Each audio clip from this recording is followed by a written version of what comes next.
फिर उसने रोटी ली और धन्यवाद करके तोड़ी और उनको ये कहते हुए दी, ये मेरी देह है जो तुम्हारे लिए दी जाती है, मेरे स्मरण के लिए यही किया करो। इसी रीति से उसने भोजन के बाद कटोरा भी लिया, भी ये कहते हुए दिया, ये कटोरा मेरे उस लहू में जो तुम्हारे लिए बहाया जाता है एक नई वाचा है। Hallelujah. Hallelujah. May the Lord bless you the reading of this scripture portion. प्रभु के इस वचन पढ़े और समझाने में आशीष हो। We have read it from Gospel of Luke chapter number 22, verse number 19 and 20. और हमने लूका की इंजील उसका 22 अध्याय उसका 19 और 20वां वचन पढ़ा है। Hallelujah. Hallelujah. Hallelujah. Hallelujah. So this is the first time that Jesus is instituting the Lord's Supper or the Holy Communion with his disciples. और ये पहली दफा है जब यीशु मसीह अपने चेलों के साथ पाक में जब प्रभु भोज करते हैं। Hallelujah. Hallelujah. So Jesus is there and his disciples are there और यीशु मसीह और उनके चेले वहाँ पर मौजूद हैं and nobody else. और कोई नहीं है And there is no crowd with him. और उसके साथ कोई बड़ी भीड़ नहीं है There are many who are celebrating unleavened bread और रोटी का व्रत बना रहे थे and they were preparing for the Passover meal. और वह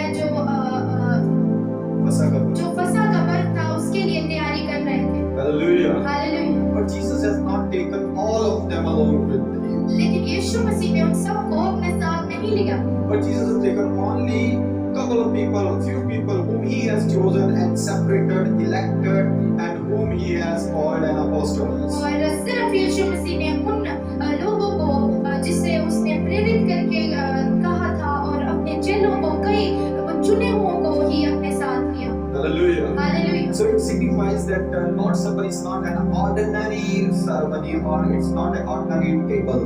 ये यही दर्शाता है कि जो प्रभु भोज है ये कोई आम टेबल नहीं है, आम खाना नहीं है, आम भोजन नहीं है That all cannot partake in it. और सब इसमें इसके सहभागी नहीं हो I सकते। mean, unbeliever cannot eat of it. और मेरा मतलब है कि जो अविश्वासी है वो इसके सहभागी नहीं हो सकते Or a crowd cannot eat of it. या एक बड़ी भीड़ इसमें से नहीं खा सकती। There is an opportunity for them to be a part of it. उनके लिए ये अवसर है कि वह इसमें से खाएं, But before that, they have to become disciple of Jesus. लेकिन उससे पहले उन्हें यीशु मसीह के चेले बनना पड़ेगा। So here we find that Jesus has took along with him his disciples. और यहाँ पर हम देखते हैं कि यीशु मसीह ने अपने चेलों को अपने साथ लिया And he has started this Lord's Supper or Holy Communion. और तब से ये प्रभु भोज शुरू हुई। Hallelujah. Hallelujah. Hallelujah. Hallelujah. What he did in the Holy Communion. और यीशु मसीह ने इस प्रभु भोज में क्या किया? What he promised through this Holy Communion. उन्होंने इस प्रभु भोज पाक मेज के द्वारा हमारे साथ क्या वायदा किया? What does this Holy Communion symbolizes for us? और ये प्रभु भोज हमारे लिए क्या क्यों महत्वपूर्ण है? The Bible says he took the bread and gave thanks to the Father. और कलाम क्यों कहता है कि उसने रोटी ली और परमेश्वर का धन्यवाद किया And he broke it and gave to his disciples to eat it. और उसने तोड़ी और अपने चेलों को खाने के लिए दे दी He said, "This is my body given for you." और उन्होंने कहा कि ये मेरी देह है जो तुम्हारे लिए दी गई है। And then he took the cup after the bread और रोटी के बाद उन्होंने प्याला लिया and he gave thanks और तब धन्यवाद किया and he gave it to the disciples to drink of it. और चेलों को उसमें से पीने के लिए दे दिया And he said, "This is my blood." और यूं कहा कि ये मेरा खून है And he said that this is a new covenant that I make with you. और यूं कहा कि ये एक नई वाचा है जो मैं तुम्हारे साथ बांधता हूँ। Hallelujah. Hallelujah. So through the Holy Communion, और इस प्रभु भोज के द्वारा Jesus has made a new promise. यीशु मसीह ने एक नया वायदा कायम किया He है, has made a new covenant. एक नई वाचा कायम की है। He has opened a new door for us. उन्होंने हमारे लिए एक नया दरवाजा खोला He है, has made a new opportunities for us. हमारे लिए एक नया अवसर तैयार किया है। Hallelujah. Hallelujah. So if Jesus is making a new covenant, और अगर यीशु मसीह एक नई वाचा बांध रहे if हैं, Jesus is making a new covenant, अगर यीशु मसीह एक नई वाचा बांध रहे हैं,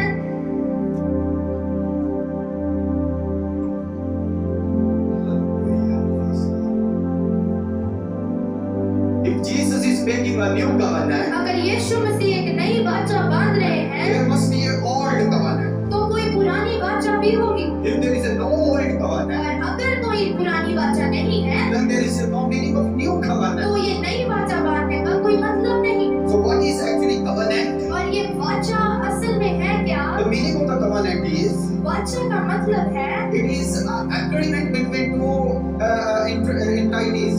ये दो दलों के बीच में एक अग्रीमेंट है, एक एग्रीमेंट है। Hallelujah. Hallelujah Hallelujah. Hallelujah. So this is the agreement done between two people. और दो लोगों के या दो समूहों के बीच में एक अग्रीमेंट को किया जाता है। And in the ancient days, to make it firm that this covenant will not be broken, और पुराने दिनों में पुराने समय में ये कंफर्म किया जाता था कि ये वाचा तोड़ी ना जाए, the blood was shed.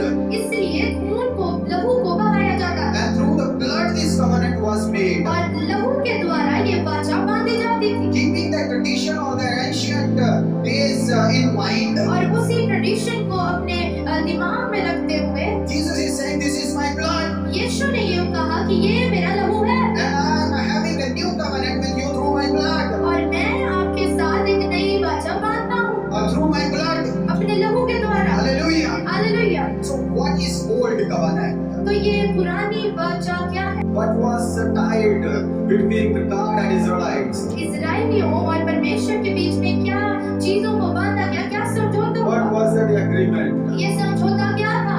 So let's see that what was it. आइए हम देखें कि ये समझौता या ये क्या चीजों को क्या वाचा बांधी गई। The old covenant was given by God through Moses on Mount Sinai. और जो पुरानी वाचा थी वो मूसा के द्वारा इजराइलियों को सिनाई पर्वत पे दी गई And it was based on obedience to law. और ये जो वाचा निर्धारित थी व्यवस्था के प्रति आज्ञाकारिता की। Hallelujah. हालेलुया। तो इस वाचा का जो मूल आधार था वो था व्यवस्था के प्रति आज्ञाओं को मानना। So the core teachings of this covenant was the obedience to law. समझ आ रही है आपको? किसी को समझ आने की नहीं? Hallelujah. Hallelujah. Hallelujah. पुरानी वाचा और नई वाचा, Old covenant and new covenant. पहली वाचा और दूसरी वाचा। New covenant and old covenant. पुरानी वाचा जो बेस्ड थी वो व्यवस्था पर बेस्ड थी। And the old covenant was based on laws. Amen. Hallelujah. Hallelujah. Hallelujah. Hallelujah. So in the old covenant, और जो पुरानी वाचा है, first thing it was based on obedience to law. पहली बात वो व्यवस्था के प्रति आज्ञाकारिता पर आधारित थी। Hallelujah. Hallelujah. But if they disobey this law, और अगर वो इस व्यवस्था की अनाज्ञाकारिता करते, then there will be a consequences. तब उनको कई consequences का कई चीजों का सामना करना पड़ता। Hallelujah. Hallelujah. So this law was given or this covenant was made on Mount Sinai. तो ये जो वाचा थी वो सिनाई पर्वत पर बांधी गई थी। And we find it from the book of Exodus to Deuteronomy. और हम इसको निर्गमन की पुस्तक से व्यवस्था विवरण की पुस्तक तक देख सकते हैं। And Ten Commandments also part of it. और जो 10 आज्ञाएं हैं वो भी इस वाचा का ही हिस्सा है। Then in the old covenant, और जो पुरानी वाचा है there was a sacrificial system. उसमें बलिदान करने का एक सिस्टम था। And they were given, they were allowed that whenever they have a sin, they have to bring the और sacrifices. उस बलिदान की रीति में यूं ऐसा करके बताया गया था कि जब भी कोई व्यक्ति पाप या गुनाह में गिरता था तो उन्हें अपने पापों की क्षमा के लिए एक बलिदान चढ़ाना पड़ता So था। there are 5 different offerings that Israelites had to offer to God. इसलिए इजराइलियों को 5 प्रकार की अलग-अलग बलिदानों को परमेश्वर को चढ़ाना And पड़ता one था। of them was that sin offering. और उसमें से एक थी जो कि पापों की क्षमा के लिए था। But this sin offering was temporary. लेकिन जो ये पापों की क्षमा के लिए बलिदान था वो टेम्परेरी था। Because the sacrifice could not give them a permanent forgiveness. क्योंकि जो बलिदान था वो उन्हें अनादिकाल का कोई उधार नहीं दे सकता था, माफी नहीं दे सकता था। Therefore, over and again they have to bring the sacrifices. इसलिए बार-बार उन्हें बलिदान देने पड़ते थे। It was a temporary solution to that. वो सिर्फ कुछ देर के लिए उनके पास एक हल था। Then there was a mediator और फिर उनके बीच में एक मध्य होता in था। this covenant. और इस वाचा में They had to go to God through the Levitical priesthood. और उन्हें वह परमेश्वर के पास सिर्फ याजकों के द्वारा ही जा सकते थे। They did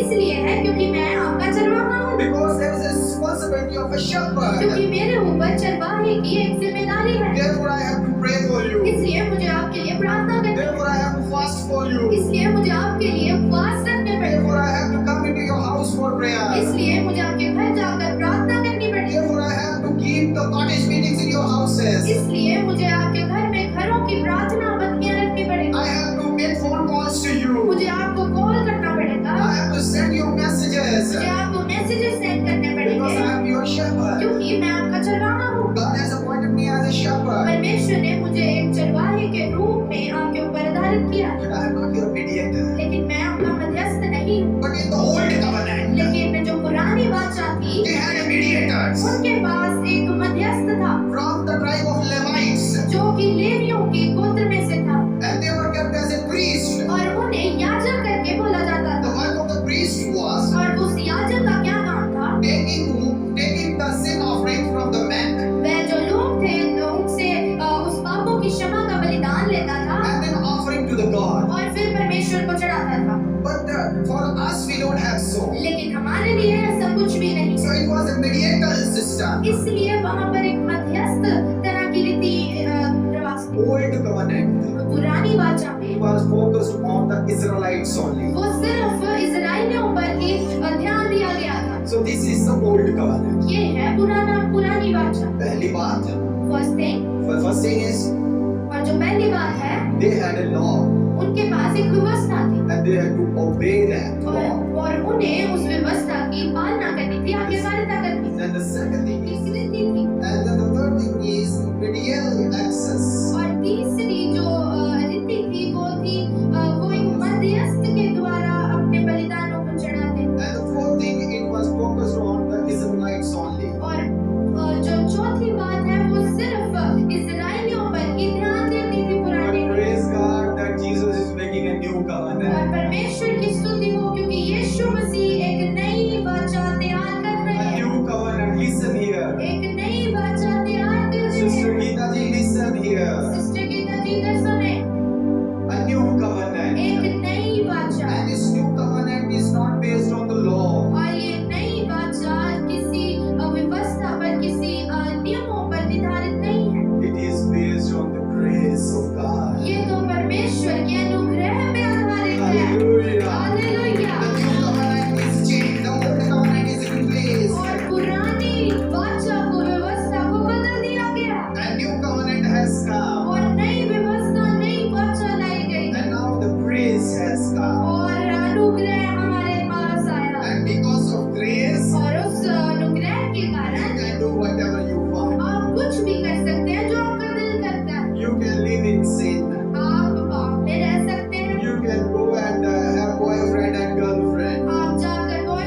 मसीह का लहू जो क्रूस पर हमारे लिए बहाया The गया, blood of Jesus shed for all of us. यीशु मसीह का लहू जो हम सब के लिए बहाया गया। Hallelujah. Hallelujah. So in the New Testament, इसलिए नए नियम, नई वाचा में, नई व्यवस्था में the law is replaced with the grace, जो व्यवस्था है वो अनुग्रह के द्वारा रिप्लेस कर दी गई, and then you have the blood of और Jesus. अब आपके पास परमेश्वर प्रभु यीशु मसीह का लहू है, And the blood that is shed once for all, और वो लहू जो सबके लिए एक बार बहाया गया, and the blood that removes our sins, और वह लहू जो हमारे हमारे पापों को धोता है, and the blood that brings permanent solution for us. और वह लहू जो हमारे लिए एक एक अनादिकाल का हल हमें देता है। Hallelujah. Hallelujah. Hallelujah. Hallelujah. It is not a temporary. वो कोई दो पल का सल्यूशन नहीं है। Now you don't have to shed the blood over and again, अब आपको बार बार लहू बहाने की जरूरत नहीं है, because the blood is shed for you. क्योंकि एक बार आपका लहू आपके लिए लहू बहाया गया। Hallelujah. Hallelujah. And now you don't need a mediator in the new covenant. और नई व्यवस्था में आपको किसी मध्यस्थ की जरूरत In नहीं the है। new covenant, you have a direct access to God. नई व्यवस्था में आपके पास एक डायरेक्ट परमेश्वर को मिलने की एक्सेस है। आप आमने सामने परमेश्वर से प्रार्थना कर सकते हैं। In the new covenant, you can go and talk to God. आप परमेश्वर के सामने जा सकते हैं और परमेश्वर से बातें कर सकते हैं। In Old Testament, you could not go to the holy and holy place. पुरानी व्यवस्था में आप अति अति पवित्र स्थान में नहीं जा सकते, But in the New Testament, लेकिन नई व्यवस्था में God has made you holy. परमेश्वर ने आपको ही पवित्र कर दिया। God has made you just. परमेश्वर ने आपको शुद्ध कर दिया, धर्मी कर दिया। Hallelujah. हालेलुया। उसने आपको धर्मी बना दिया है. He has made you righteous. Therefore,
table, जब मैं इस मेज की बात कर रहा हूँ, it is a new covenant table. वह नई बादशाह का मेज है। Hallelujah. Hallelujah. The agreement is signed on table. वो जो एग्रीमेंट है उसे साइन कर दिया गया है Sitting on the table. इस मेज पर रख कर। So you are coming to the same table इसलिए आप सेम टेबल पर सेम मेज पर आते हैं and you are making part of it. और फिर